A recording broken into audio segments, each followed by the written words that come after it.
Hello, Mark IV armaments were dropped yesterday for our Railjack, and this is how I've started farming them in Steel Path.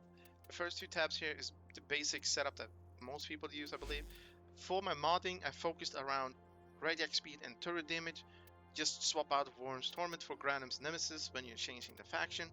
For battle, I use these three with Lavos because I can spam them for free. Highly suggested using Lavos or another frame that don't have energy. Tactical, more turret damage, and Battleforge for crafting forward artillery ammunition on your first mission, so that I don't have to go back and do it later.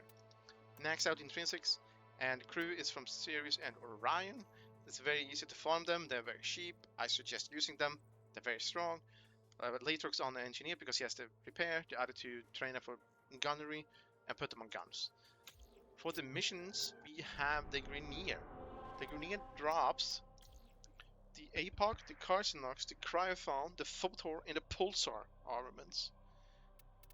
The enemies are the Crewship at a 20% drop chance and the Elite Outrider at a whole 100% drop chance.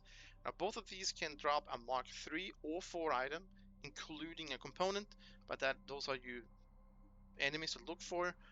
I suggest running the lowest level mission here, because you don't have to do any warframe mission part here.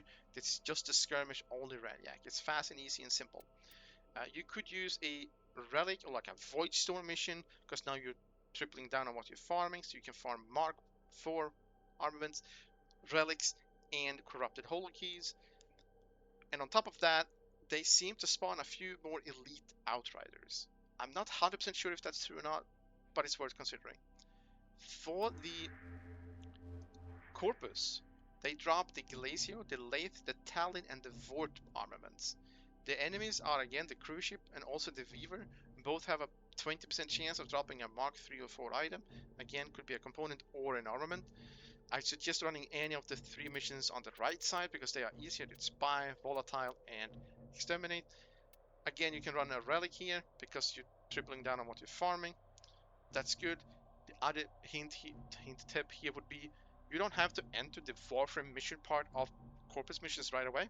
You can complete the objective and stay in your Railjack, and you will notice that enemies are still spawning.